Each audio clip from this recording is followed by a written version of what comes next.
Good morning mga katos, or magandang hapon or magandang tanghali, magandang gabi sa inyo lahat.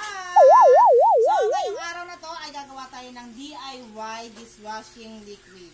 So ito ay in-order sa isang online shop for only 100 pesos ang isa. So first ito ay makakagawa ka na ng 6 na litro. So samahan niyo ko, gawin natin ang ating DIY dishwashing liquid. So, dahil wala nga tayong panukat para malaman natin kung 6 liter na yung ating tubig na kinuha. So, dahil alam naman natin lahat, ito ay 1.5 liters. So, tatansyahin natin siya para makabuo tayo ng 6 na litro.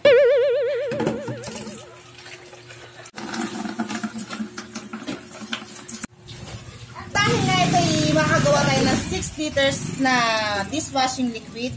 Pero dahil nga para mas maganda yung result, mas mabula yung ating gagawin DIY ng dishwashing liquid.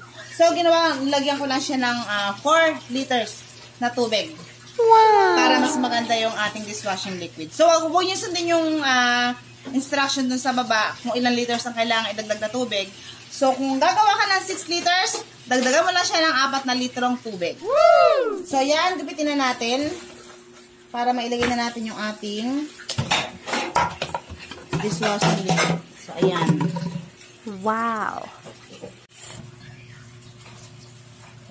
Meron pang natira sa loob. Sayang naman. So, lagyan natin ng konting tubig. Lulugan natin, ha?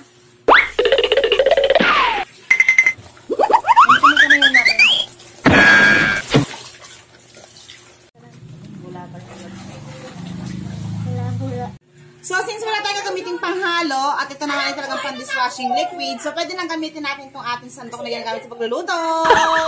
At ito na, mga katots. Halo nang ng halo, humalo na ng humalo. Hanggang sa matunaw ang ating DIY dishwashing liquid. So, kapag ganito na siyang malapot, guys, ayan, yan. Kung makikita nyo yan. Sticky na at wala na kayo nakikita ang buo-buong mga parts na ginagawa natin ito. Is iwan na natin siya for almost 3 hours. Wow. Then after 3 hours, ganun lang kasimple. Pwede mo na siyang gamitin, pwede mo siyang isalin sa ating mga lalagyan na gagamitin. So, eto guys, pakita natin mamaya yung tapos na natin product. So, ayan guys, bumaba na nga yung bula ng ating ginawang dishwashing liquid. So, isasalin natin ngayon siya sa mga bote. So, sa pagsasalin natin nung dishwashing liquid sa ating mga bote, so, gagamitan ko na lang siya ng pitchel kasi wala akong embudo. So, eto na guys, magsasalin na tayo.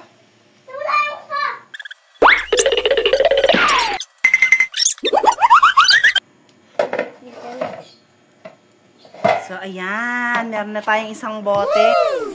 So, ayan na guys. Nakagawa na nga tayo ng 5 litrong DIY dishwashing liquid. Wow! So, nasa inyo yan guys. Kung gusto nyo rin naman na maging madami ang inyong dishwashing liquid na nagawa or maging 6 liters siya. Depende yun sa inyo. Pero ako mas pinili ko yung 5 liters lang para mas maganda yung maging resulta ng ating dishwashing liquid. So, thank you for watching. Follow and share.